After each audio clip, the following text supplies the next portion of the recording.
Cette vidéo fait partie du projet Une vidéo, un état de l'étudiant d'échange club et aujourd'hui je vais vous présenter mon état, la Californie.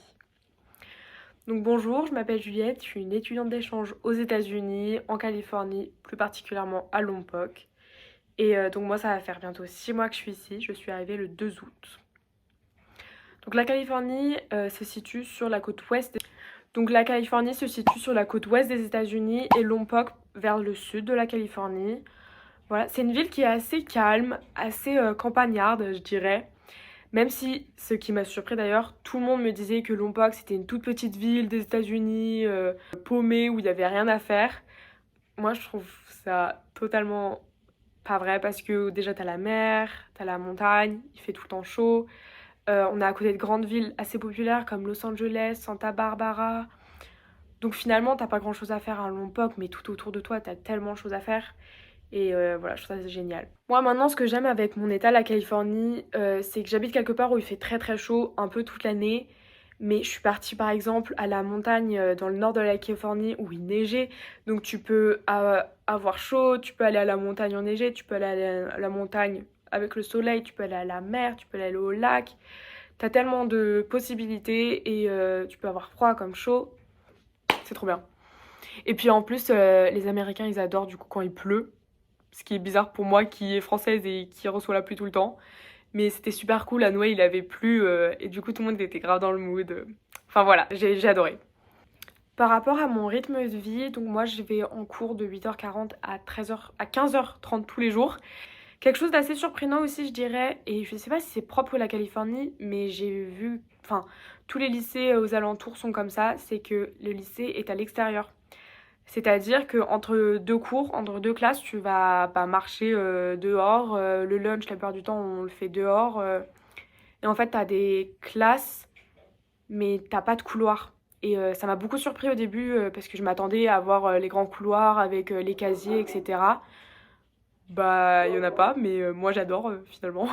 Donc après, à 15h45, je vais à mon entraînement de cheerleader où au début d'année c'était volleyball. Donc après, je rentre chez moi 17h on va dire. Et je fais mes devoirs. Et puis après, on enchaîne direct avec soit un match de volleyball, de basketball, de football américain. Ou je vais juste faire du cheer. Ou alors encore baseball, softball. Bon, etc. Toujours quelque chose à faire le soir. Pendant le week-end, on peut sortir entre amis. La plupart du temps, on va au cinéma avec mes copains et avec les étudiants d'échange. On peut aussi aller à la mer. Ou alors juste aller chez quelqu'un et faire un jeu de cartes. Et puis je suis aussi passée en mode touriste en allant à Hollywood, Santa Barbara, Santa Monica. Voilà, toutes les choses hyper connues de la Californie finalement. Je dirais qu'un étudiant d'échange a toujours quelque chose à découvrir, à expérimenter, à tester, que du coup finalement on est toujours très occupé. Que de dire oui à à plus de choses que tu peux faire parce que tu pourras pas le refaire en France, comme par exemple aller à un match de baseball ou aller à un match college de volleyball. Je l'ai fait ça aussi, c'était incroyable. Vraiment, mais dire oui le plus possible, vraiment, même si t'as la flemme. Faut dire oui. Ce qui est aussi génial ici, c'est que les Américains, ils sont hyper ouverts d'esprit et surtout aussi que ce soit les élèves ou les profs, ils adorent les étudiants d'échange, découvrir de nouvelles cultures, parler avec eux et voilà. Mais c'est toujours plus facile de se faire des amis en entrant dans une team comme volleyball, cheerleader, basketball, bon, tous les sports qui existent dans ton lycée. C'est toujours plus facile en fait pour se faire des amis. Mais c'est vrai que être un étudiant d'échange, c'est aussi cool, j'ai l'impression, pour les Américains. Et enfin, par rapport au climat, j'en ai déjà parlé, moi j'aime beaucoup ça parce qu'il fait... Donc là où j'habite, moi, il a fait chaud pratiquement toute l'année et apparemment, là on vient de terminer les 2 mois où il faisait le plus froid qui était le décembre et janvier. Mais pour moi, il faisait super chaud. Enfin, je pense que c'est un printemps français, décembre et janvier. Enfin bref. Mais évidemment, avant d'arriver, j'avais des peurs. Premièrement, la peur de la langue. Dans l'avion, j'étais en mode, mais je vais jamais comprendre ce que ma famille d'accueil va me dire. Finalement, j'ai vite compris que ça allait vite passer parce que l'un des plus gros points d'une année d'échange, c'est que tu vas apprendre super vite. Et même en arrivant, en fait, j'avais pas à avoir peur parce que je comprenais déjà tout ce que ma famille d'accueil me disait.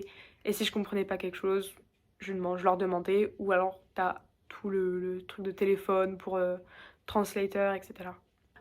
Aussi, une de mes plus grosses peurs, c'était que mes standards soient beaucoup trop hauts, que j'imaginais tout comme dans un film et qu'en fait ça n'est pas du tout se passer comme je l'imaginais. Évidemment que tout ne s'est pas passé comme je l'imaginais, mais je n'aurais pas pu rêver mieux que cette vie pour mon expérience, pour mon année d'échange. Vraiment, j'aurais pas pu rêver mieux. Moi, mon conseil, c'est de faire tout son possible pour expérimenter, tester de nouvelles choses, de dire oui à la plus de choses possibles que tu peux faire et ne pas se mettre des barrières, ne pas se dire oh non, ça va pas se passer comme prévu, etc. Voilà. Donc pour conclure, j'aurais pas pu rêver mieux que la Californie pour mon année d'échange, mais évidemment toutes les expériences sont différentes et que peut-être qu'on va tomber dans la même ville, mais qu'on aura une expérience complètement différente. Donc voilà, bye bye.